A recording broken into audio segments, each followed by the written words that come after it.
What's up, y'all? Today I'm gonna read you a scary train story that I found on Reddit. Enjoy. I live in a pretty small town, and about 2 years ago, I used to take the last train home from work every night. The ride was usually empty after midnight.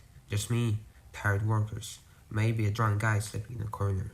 Nothing weird ever happened until November 14th. The night the train stopped between stations for almost 10 minutes. No announcement, no lights outside, just darkness beyond the windows. Everyone on the train started looking around confused. Then the speakers cracked. At first, it sounded normal. "Attention passengers, we apologize for the delay." Then the voice changed. Not distorted, exactly, more like somebody trying to imitate a human voice and almost getting it right. "Do not look outside the train." A few people laughed. Some teenagers across from me even pulled out his phone to record. The lights flickered once. That's when I noticed something strange. The windows were completely black. Not dark, black. Like the train wasn't stopped outside anyone. It looked like there was literally nothing beyond the glass. One of the older men stood up and walked towards the door connecting the train cars. Before he opened it, the speakers came back. "Do not move between cars." Everybody went silent. The old man hesitated for a second, then opened the door anyway. The moment stepped into the next car, the lights shut off, pitch black. People started panicking immediately. Someone screamed from the farther down train. Then the lights came back. The old man was gone. The door to the next car was slowly sweeping open, it closed by itself. A woman near me nervously laughed and said, "Okay, what the hell kind of prank is this?" Nobody answered, because we all noticed the same thing at the same time. The train car was longer now. I know how insane that sounds, but the aisle between seats stretched way farther than before. The next door shouldn't have only been maybe 20 feet away. Now it looked almost impossible to see clearly, like a hallway kept fading into darkness. The teenagers recording eerily whispered, "Bro, why does it look farther away?" Then we heard footsteps, slowly footsteps coming from the far end of the car. But there shouldn't have been anyone there, not anymore. One man stood up and yelled, "Who's there?" The footsteps stopped instantly.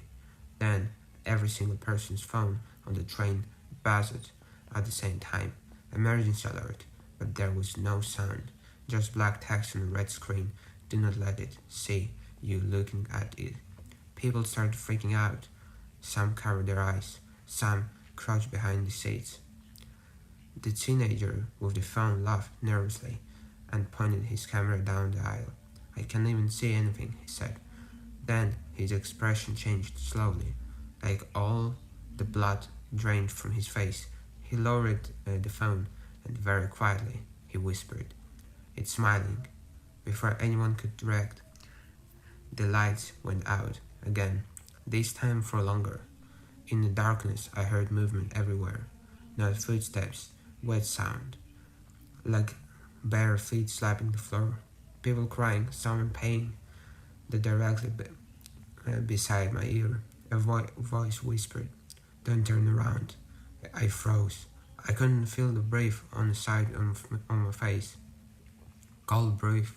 The lights stopped back on. Everyone was silent. Too silent. Half of the people in the train car were missing. No blood, no sign of struggle. Just empty seats. The teenager's phone was lying on his aisle, still recording. I looked at the screen accidentally. I wish I didn't. The camera had captured something standing at the far end of the train during the blackout, tall enough that its head bent sideways against the ceiling. Its arms were too long. Its face can't even describe the face properly.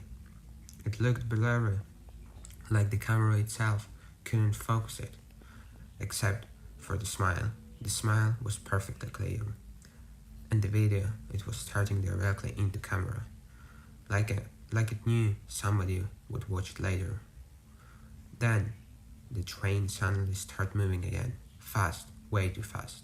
Outside the windows, there was still only darkness. No buildings, no tunnels, lights, nothing, just black. The speaker came the last time, normal voice, just timed.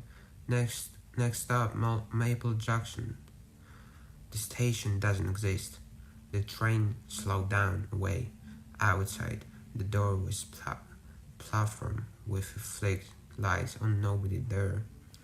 The sign really said Maple Junction. One by one, the remaining passengers stood up, not because they wanted to, because they looked dazed, like sleepwalkers. A woman beside me quietly said, "We have to get off here." I grabbed her arm and asked what she meant. She looked at me confused and said, "Before it comes inside." The door opened.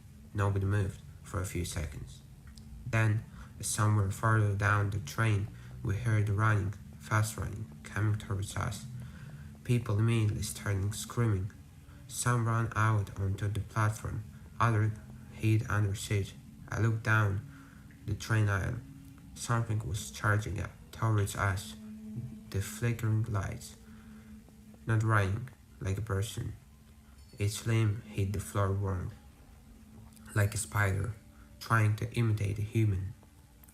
And that smile, Jesus Christ. I jumped out the train right before it reached the door. The second my feet hit the platform, the door slammed shut behind me. The train pulled away instantly, and it disappeared into the darkness. I saw every passenger still inside, staring out the windows at me, not screaming, not moving, just smiling. Police told me later there was never any train scheduled on those tracks at night. The weirdest part, when I got home, I checked my jacket pocket and found a train ticket I'd never seen before. No date, no destination, just one sentence printed on the back. "Thank you for riding with us." About a year ago, I was driving through Nevada late at night after visiting a friend. Middle of nowhere, no gas stations, no town. Around 1 a.m. my car started overheating, so I pulled into this tiny roadside motel called the Silver Pines Inn. The place looked ancient. Half of the letters on the sign were burned out and there were only like 6 rooms total. Inside, the lobby smelled like cigarettes and mold. The guy at the front desk looked about 8 years old. He barely even looked at me while checking me in. But right before he handed me a key, he quietly said, "Do not open your curtain tonight." I laughed because I thought he was joking. He didn't laugh back. My room was at the very end of the building, room 6. The whole motel was silent except for this weird humming noise outside. At first, everything was fine. I watched the TV and while tired tried to sleep. Then, around 2:30 a.m., I heard a knocking outside. Not at my door, at the wall beside the window. Tap, tap, tap. Slowly and deliberate, I froze and looked towards the curtains. The knocking stopped immediately. Then the woman's voice whispered from outside, "Can you help me, please?" I didn't answer. The voice sounded wrong somehow, like somebody pretending to sound scared. A few seconds later, she whispered again, "I saw you looking." At that point, I was honestly terrified. I called the front desk phone in my room. The old man answered instantly, like he was already waiting for the call. Before I could even speak, he said, "Do not look outside." Then he hung up. I locked the door and stayed in the bed, staring at the curtains. About 10 minutes later, I heard footsteps outside, moving slowly past my room. then stopping directly outside my window. The curtain moved slightly, like someone touching it from the other side. Then I heard breathing, not normal breathing, deep, wet breaths. I grabbed my phone, flashlight, and slowly walked towards the window. I don't know why. Curiosity, maybe. Right before I touched the curtain, I noticed something. There was no shadow underneath the window. Whatever was outside was tall enough that their feet weren't touching the ground. I backed away immediately. Then the woman outside started laughing. Not loud, quiet laughing. Like she knew I finally understood something horrible. I barely slept the rest of the night. Around sunrise, everything finally went quiet. When I checked out the next morning, I asked the old man what happened outside my room. He stared at me for a long time before answering. Then he pointed towards room 8. The room beside mine, its door was nailed shut. Every window carried from the inside, he quietly said. A woman killed herself in the years ago. Then he looked directly at me and added, she asked people to look at her. Ask him, what happens if someone does? The old man didn't answer.